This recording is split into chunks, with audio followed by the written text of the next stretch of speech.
are there any other things you want to say to shut people the hell up as far as Von being told on by Lil Durk or anything that you want to just make sure everybody can just shut the hell up finally?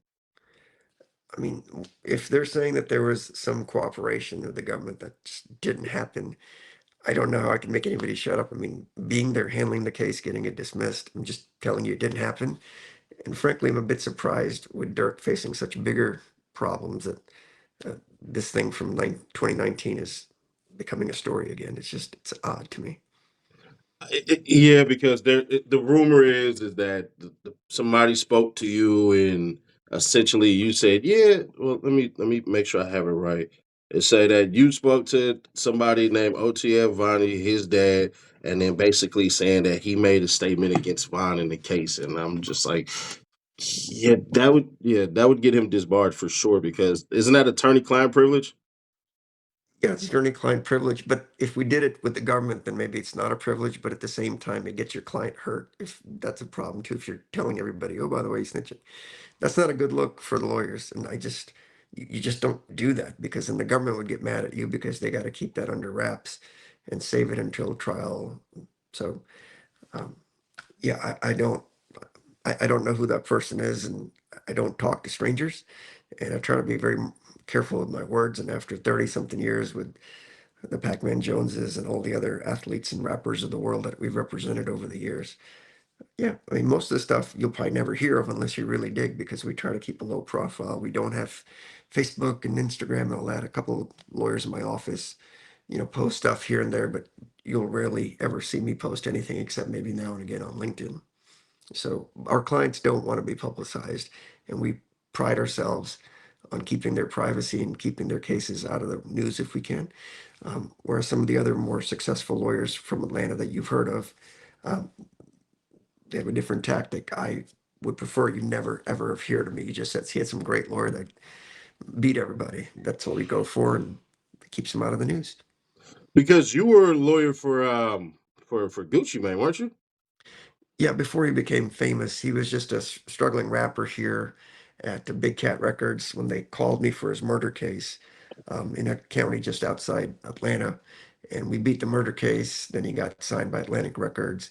And then for some reason, he put that ice cream cone on his face. I'm not sure why.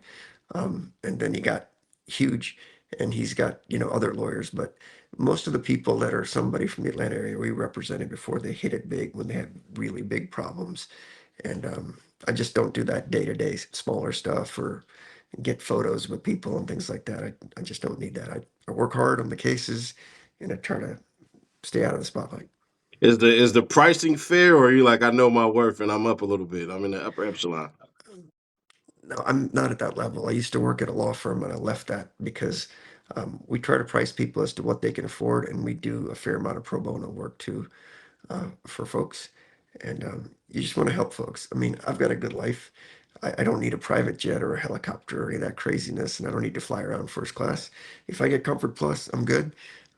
And I just enjoy helping some folks, especially if they're being overcharged or wrongly charged. So, yeah, the money's the money, right? I've got a nice car, decent house, kids are grown, so I got no problems. Who's your alma mater, if I may ask?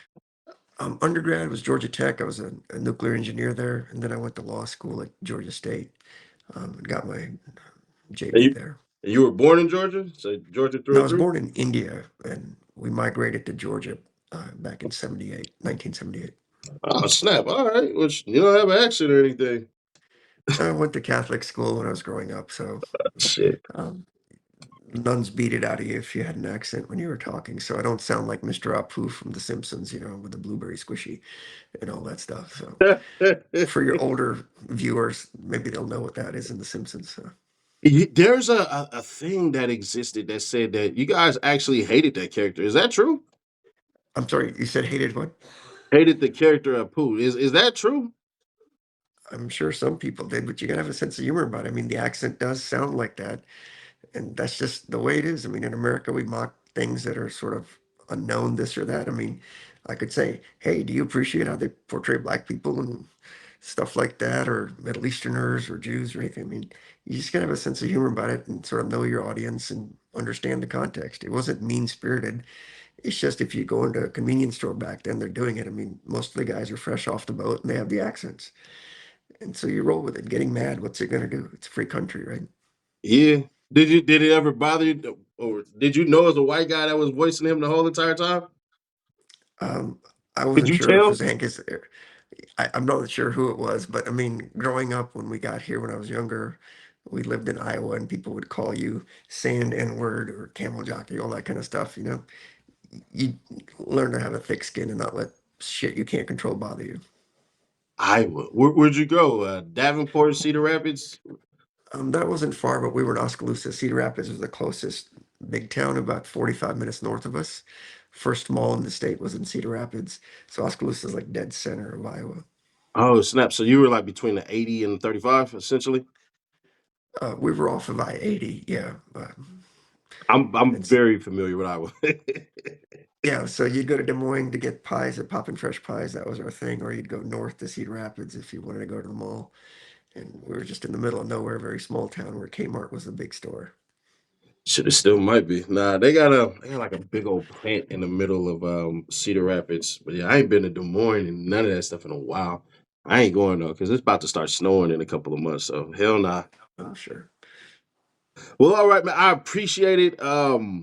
We'll get this done as soon as possible. And sure, I'm gonna add some edits in there as far as the freaking videos go. But yeah, it's a pleasure having you. Once you win that case, hopefully you come back on with your client. If not, then I know he probably gonna want to go do some huge interviews at a couple of spaces and places. Whoever I can connect you guys with, I 100% We'll be will. fine. We're not too big for anybody. So the good news is hopefully we'll win and then we can have this. Otherwise, it's that or a life sentence. There's no middle ground here. Yeah. All right, man. Well, shoot, I appreciate you. Thank you so much. Hello, friends. Let me make sure I put this